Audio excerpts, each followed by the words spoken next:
So Charlotte passed away a few years ago, just to give you the local flavor here. So I attended her memorial service, walk in, open casket, and there's Charlotte decked out in a mummer's costume. Well, that's cool. Well, it gets better. At the end of the service, they closed the casket. They took it out, but they didn't put it in a hearse. They put it on the back of a float, and her last ride was the route of the West Cape May Christmas Parade. That tells you a little bit about the locals. And you know what? We give them a chance, maybe we can show them the kind of campy lunch opportunities here. We don't usually get a chance to do this, but you see Exit Zero there, and that's indicative of Exit Zero on the Garden State Parkway. But check out these two trailers.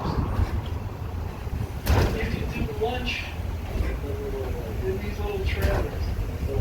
Isn't that cool? There's somebody in there. And is that wild or what? Looks like it could right in there.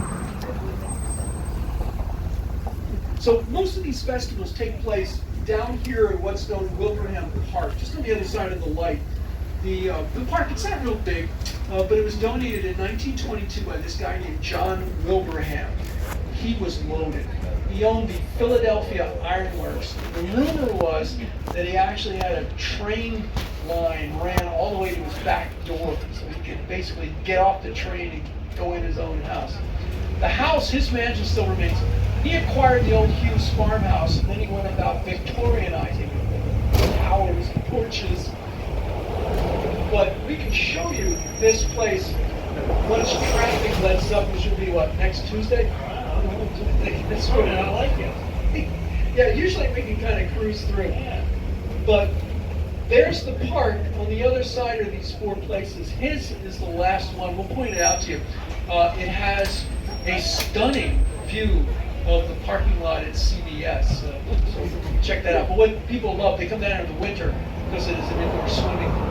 Go in there. Now, I can't claim to be a lifer.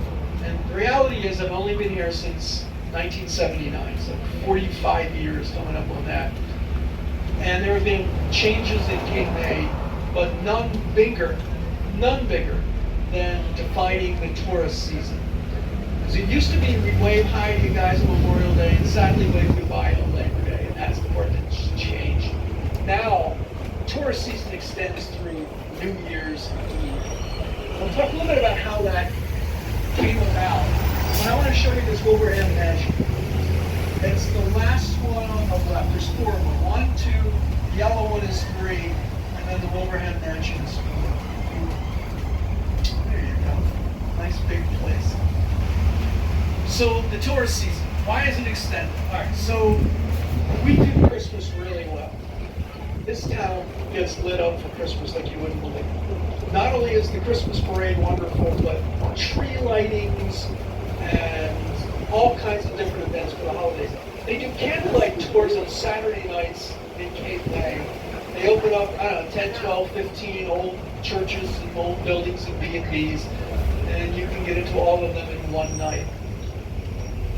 But the real extension occurs in October. Okay, because in Cape May, Halloween is not a day. Halloween is a moment. Because we celebrate one of the outstanding characteristics of Cape May, which is we are one of the most haunted towns in the country. Everybody has spirits in their house. Some Aunt Emily or somebody wandering around in the middle of the night up on the 3rd floor. Everybody. A friend of mine lives right across from the physics estate. We say hi to Aunt Emily almost every night. Remarkable. And apparently it's also become well known because we've had national TV shows that have come in here and they have filmed. And they have identified cottages with lots of spirits. One of them claimed that they had found the one cottage with the most spirits, and of course we all know it's right here, which is Collier's Liquor Store. There are a lot of spirits there. But it has become very campy, very popular. They do trolley tours at night, ghost tours, and it is very, very popular. Now, on the mall, I was doing a little wandering between tours. I went over to Decatur Street. I was just checking out the crowd at the Ugly Mug. Anybody been to the Ugly Next door, Fens. Oh, you were in Fins. You were real close. Fins is a little bit more trendy, but same people that own Fins actually own the Ugly Mug, believe it or not. Yeah. Well, the Ugly Mug was done here in the 1930s, and it is a tradition. So if you get a chance to go in there and check that out, I think it might be fun for you. And then this place here, the Virginia Hotel, the Christmas dock, talk about decorating. It's kind of funny. See these posts? All right, so at Christmas time, they put a Santa Claus on every post. And the first time I saw it, I said, oh my gosh, it looks like pole dancing Santa. And then I find out 3 years ago that they found 7 $1 bills in Santa's boots. Now that's not right at all. And great eateries, I always point out the busiest one. Now, you might not be busy right now. This is more of a lunch crowd. But see if you can pick out Hot Dog Tommy himself. See if you can figure out which one is Hot Dog Tommy. I just like to have one of those hats. All right, he's a good guy. He really is. But at lunchtime, the line will be down here. That's just the way it works. Everybody wants one of his popular hot dogs. So we make the way around the bend here, and I always talk about transportation because I can remember prior to living down here that it was always kind of, you had to figure out when to go. And the locals understand traffic. Like typically we don't go anywhere on a Saturday because you've got folks coming in and folks leaving. And we know Sunday night it's all going north. And that's changed a little bit, believe it or not. They tell me Thursday is the new Friday. We get a lot of people coming on Thursdays and we get a lot of people that leave on Monday morning. So maybe it's changing a little bit. But I was curious about folks getting here. We became a tourist spot after the war in 1812. So how did people get here? There's no Garden State Parkway or anything like that. So many people went to Philadelphia to get on a stagecoach. And it took them 3 days, and it set them back $2 to get here. And then the 1820s brought steamships to Cape May. And they let them out at Sunset Beach, right by the concrete ship. And there were horse and carriage waiting for the tourists to get off the ships to bring them in Cape May. And that road, that Sunset Boulevard that we're on, was a privately owned road. It was a toll road.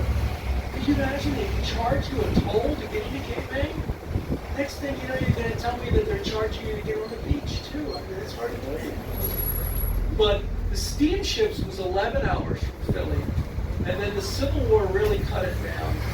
Then it was a train ride from Philadelphia. That was down to 3 hours.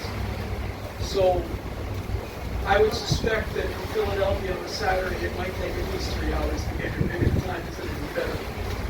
So we line up our tour.